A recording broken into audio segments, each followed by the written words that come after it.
Hello students, आज हम लोग एक नया चैप्टर शुरू करने जा रहे हैं फिजिकल केमिस्ट्री का, इलेक्ट्रोकेमिस्ट्री यूनिट 11। और एक तरह से आप कह सकते हैं कि फिजिकल केमिस्ट्री का ये आखिरी चैप्टर है। दो इसके बाद हम लोग सरफेस केमिस्ट्री भी करेंगे, बट ये चैप्टर जो है ये कल्मिनेशन है बाकी सब चैप्टर्स का, इन द सेंस इसमें थर्मोडायनेमिक्स भी थोड़ी लगेगी, इसमें बाकी चैप्टर्स का भी थोड़ा यूज होगा। तो अगर आपको वो सब क्लियर हो उसके बाद ही इस चैप्टर को खोल के पढ़िएगा। बहुत बड़ा चैप्टर नहीं है, लेकिन बहुत ही इंटरेस्टिंग चैप्टर है हम लोग कहेंगे। और ये एंड में इसीलिए रखा जाता है कि इसमें सारी चीजें हम लोग एंड में रिवाइज कर सकें एक बार में। क्लियर? तो चलिए स्टार्ट करते हैं, हम लोग आगे बढ़ते हैं। पहले दिन का डे 1।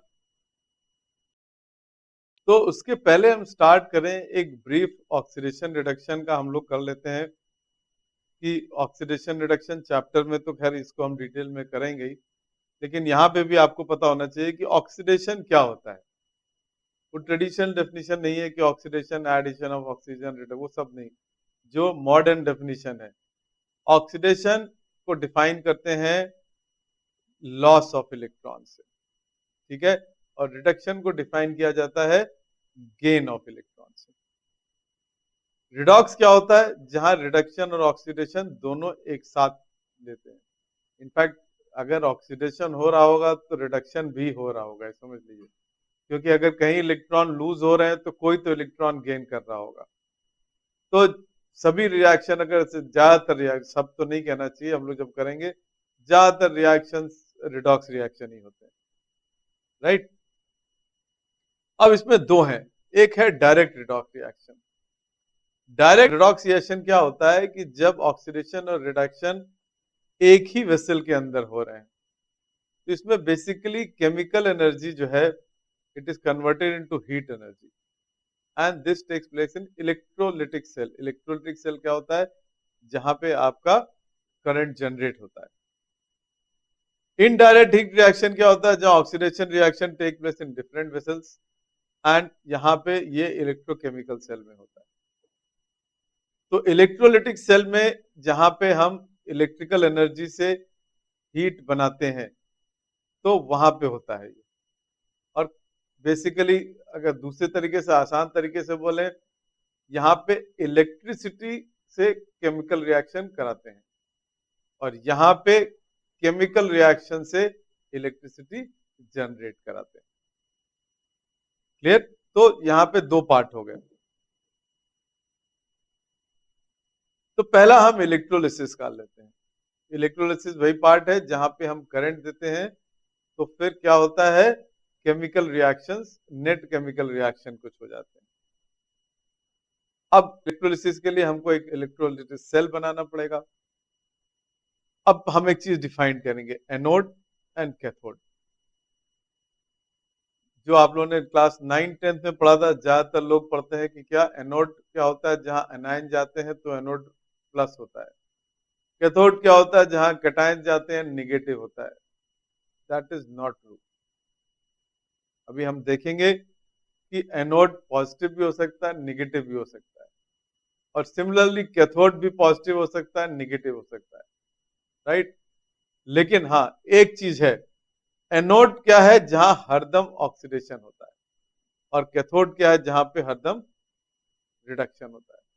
उसको याद करने का एक तरीका मैं आप लोग को बना देता हूं, इसको याद कर लीजिए, AOL। ये अमेरिका ऑनलाइन एक फेमस इंटरनेट कंपनी है यूएस की। AOL याद करना आसान होता है। अगेन दीज आर, आपको बताया ना, एक्रोनिम्स बनाते हैं याद करने के लिए। इसी जैसे एटॉमिक स्ट्रक्चर में मैंने आप लोग को डोसा और सोडा बनाना सिखाया था, बट एक्चुअली फूड नहीं था, वो हमारे याद करने के तरीके को आसान बना रहा था वो। तो AOL भी ऐसे ही है वो। यहाँ पे A stands for anode, O stands for oxidation, and L stands for loss of electron. इसी तरह से CRG हो जाएगा, ये अपने आप ही निकल आएगा। क्यों? ये AOL है हमारा एनोड, तो ये कैथोड हो गया। ऑक्सीडेशन, रिडक्शन हो गया, लॉस, गेन हो गया। तो अगर आप ये याद कर लेंगे तो ये तो ऑटोमेटिक निकल आएगा, कोई इसमें प्रॉब्लम होने वाली नहीं है, राइट। अब यहां पे हम बेसिकली इलेक्ट्रोलिसिस में क्या कर रहे हैं, एक जगह करंट दे रहे हैं और कुछ केमिकल रिएक्शंस हो रहे हैं। तो जो केमिकल रिएक्शंस हो रहे हैं उसको अगर हम पढ़ें उससे पहले कि हम एक चीज करेंगे जिसको हम बोलते हैं प्रेफरेंशियल डिस्चार्ज थ्योरी। मतलब क्या है कि अगर एक से ज्यादा कैटायन या एनायन है और आप करंट लगा रहे हैं तो पहला कौन सा डिस्चार्ज होगा या पहला कौन सा कैथोड या एनोड को अटैक करेगा, राइट। इसकी थ्योरी क्या है कि जिसका इलेक्ट्रोड पोटेंशियल लेस होता है वो पहले जाएगा और जिसका इलेक्ट्रोड पोटेंशियल ज्यादा होता है वो बाद में जाएगा। एग्जाम्पल अगर हम ले लें, यहाँ पे हमारे पास दो चीजें हैं कैटायन, एक Na+ है एक H+। इसका डिस्चार्ज पोटेंशियल 2.7 वोल्ट है, इसका डिस्चार्ज पोटेंशियल 0.83 वोल्ट है।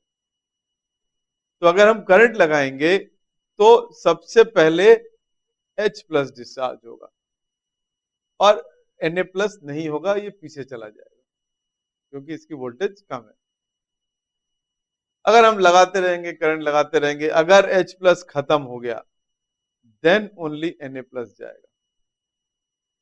ये कुछ ट्रिक क्वेश्चंस ऐसे बनते हैं जिसमें ये लोग कर देते हैं कंपटीशन एक्सेट्रा में, तो इसलिए मैंने आप लोगों को बोला थोड़ा समझा दें तो बाद में आप लोगों को दिक्कत नहीं होगी। चलिए आगे बढ़ते हैं। अब इलेक्ट्रोकेमिस्ट्री बेसिकली इलेक्ट्रोलाइट्स के ऊपर है। इलेक्ट्रोलाइट्स क्या होते हैं ये हम लोग ऑलरेडी एक बार कर चुके हैं, लेकिन दोबारा बता दें। इलेक्ट्रोलाइट्स वो होते हैं जो इलेक्ट्रिसिटी कंडक्ट करते हैं एक्वस स्टेट में या मोल्टन स्टेट में, जहां पे उनके आयंस मूव कर सकते हैं, राइट। तो हमने क्या किया, यहां पे इलेक्ट्रोलाइट्स डाल दिए। इस केस में मोल्टन NaCl है, Na+ एंड Cl-। ठीक है। नाउ अब यहां पे हमने करंट लगा दिया। करंट में इलेक्ट्रॉन इस तरह से निकल रहे हैं, यहां जा रहे हैं, तो यहां इलेक्ट्रॉन्स हो जाएंगे, तो Na+ इसके ऊपर आएगा, Cl- इधर जाएगा, ठीक है, और इलेक्ट्रॉन यहां से जनरेट हो जाएंगे और एज अ रिजल्ट ये पूरा सर्किट कंप्लीट हो जाएगा। अगर आपने कहीं यहाँ पे एक बल्ब लगाया है तो बल्ब जलने लगेगा, इसका मतलब क्या है, सर्किट कंप्लीट हो गया।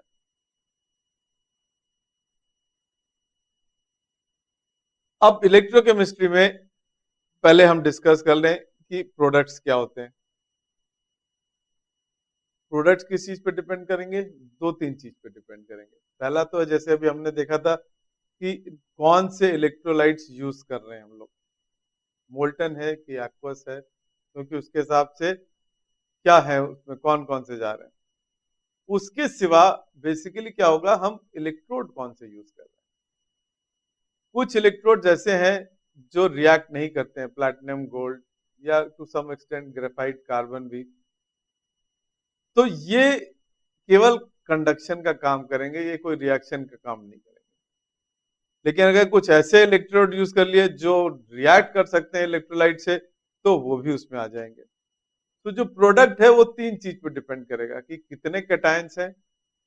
अगर एक से ज्यादा कैटायन है तो प्रेफरेंशियल डिस्चार्ज इलेक्ट्रोड पर डिपेंड करेगा, और दूसरी चीज पे डिपेंड करेगा वो है कि जो हमारे इलेक्ट्रोड्स हैं वो कौन से हैं, अगर वो रिएक्ट कर रहे हैं कि नहीं कर रहे हैं। तो ये चीजें ध्यान रखिएगा, उसके बाद आगे बढ़िएगा।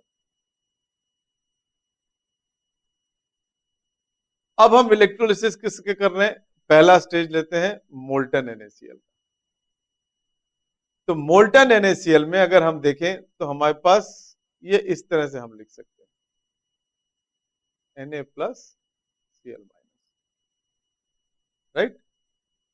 तो अब एनोड पे क्या होगा, प्लीज रिमेंबर हमने क्या बताया था, एनोड क्या है, जहां पे ऑक्सीडेशन होता है which is loss of electron. तो यहां पे Cl- जाएगा और Cl2 बन के निकलेगा और इलेक्ट्रॉन्स रिलीज कर देगा। कैथोड पे क्या हो रहा है, Na+ जाएगा, वो इलेक्ट्रॉन रिसीव करके यहाँ पे डिपॉजिट हो जाएगा। तो कैथोड के ऊपर हम देखेंगे कि Na डिपॉजिट होता चला जाएगा इस तरह से, चारों तरफ, सब तरफ। Cl यहां जाएगा, डिपॉजिट तो नहीं होगा, ये Cl2 गैस यहां से निकलने लगेगी, राइट। तो जो ओवरऑल रिएक्शन है ये हमारा क्या होने वाला है, अगर हम देखें इसको हमने 2 से मल्टीप्लाई किया, ये 2 ये 2, तो Cl इससे कट गया, Na इससे कट गया, राइट, इलेक्ट्रॉन इससे मैच हो गया। तो बेसिकली लेफ्ट साइड में क्या बचा, 2NaCl, राइट साइड में क्या बचा, Cl2 एंड 2Na सॉलिड। तो ये ओवरऑल रिएक्शन है, क्लियर। तो अगर मोल्टन NaCl का करेंगे तो हमको प्रोडक्ट में Cl2 गैस मिलेगी और कैथोड के ऊपर सोडियम डिपॉजिट हो जाएगा। अब इसमें एक इंटरेस्टिंग चीज कर सकते हैं जो हम इस ब्लॉक में पढ़ेंगे। क्या करेंगे, इसको हम अगर Hg का ले लेंगे, मरकरी का, तो उससे क्या होगा, Na इसके अंदर अमेल्गम बन के डिसॉल्व हो जाएगा एंड उसको हम देखेंगे फिर आगे हम उसको कैसे यूज कर सकते हैं। प्लीज रिमेंबर, Na बहुत रिएक्टिव होता है, अगर आप बाहर निकालेंगे जैसे ही वो एकदम से वायलेंटली एयर से रिएक्ट कर जाता है, तो इसलिए Na को डील करते वक्त बहुत सावधानी रखनी पड़ती है। नेक्स्ट अब हम क्या करेंगे, एक्वस NaCl का। तो एक्वस NaCl में क्या होगा, पहला स्टेप, NaCl तो ब्रेक हो ही रहा है, इसमें Na प्लस और Cl माइनस। दूसरा क्या हो रहा है, वाटर ब्रेक हो रहा है between H plus and OH minus. अब एनोड पे हमारे पास दो चीजें पॉसिबल है, Cl माइनस जा सकता है या OH माइनस जा सकता है। एंड हम क्या देखते हैं, अगेन प्रेफरेंशियल डिस्चार्ज इलेक्ट्रोड के हिसाब की थ्योरी से अगर हम कंपेयर करते हैं तो यहां पे Cl माइनस जाएगा, OH वहीं रह जाएगा। तो क्या होगा, 2Cl giving Cl2 plus 2 electron, right. अब कैथोड पे क्या जा सकता है, Na प्लस और H प्लस। अभी हमने देखा ही था कि किसका डिस्चार्ज पोटेंशियल कम होता है, H प्लस का, तो यहां पे H2 गैस निकल जाएगी। तो ये क्या होगा, बेसिकली यहां पे मोल्टन एक्वस NaCl जब लेंगे तो एक तरफ से Cl2 गैस निकलेगी, एक तरफ से H2 गैस निकलेगी, और अंदर बचेगा क्या, Na plus and OH minus. अब इसको अगर हम ओवरऑल देख लें तो ये रिएक्शन हमारा हाथ में आएगा। आपको कट करके देख सकते हैं कि NaCl वाटर, Cl2 गैस निकल गई, H2 गैस निकल गई, और Na plus OH minus NaOH बना देगा। अगेन ये हम एस ब्लॉक में फिर से करेंगे जब हम प्रोडक्शन ऑफ करेंगे कॉस्टिक, तो खाली देखेंगे कि NaCl रॉक सॉल्ट बहुत सस्ती होती है, लेकिन उससे हम क्या बना सकते हैं, NaOH जो कि कमर्शियल प्रोडक्ट है, Cl2 जो कमर्शियल प्रोडक्ट है, और H2 भी जो कमर्शियल प्रोडक्ट है। तो एक सस्ती चीज जो कि सॉल्ट है, जो 10 रुपए किलो मिलती है, उससे आप इलेक्ट्रोलिसिस से इतने महंगे केमिकल बना सकते हैं, जो कि वैल्यू जिनकी अच्छी है बेचने के लिए। तो मोल्टन और एक्वस में आपने डिफरेंस देख लिया, प्रोडक्ट डिफर हो गया, यही आपको समझाया था। तो जो क्वेश्चंस आएंगे जब उसमें क्वालिटेटिव क्वांटिटेटिव एनालिसिस होगी, तो पहले क्वालिटेटिव करनी पड़ेगी, आपको पहले पता करना पड़ेगा कि प्रोडक्ट क्या बन रहा है, उसके बाद हम करेंगे कि प्रोडक्ट कितना बन रहा है।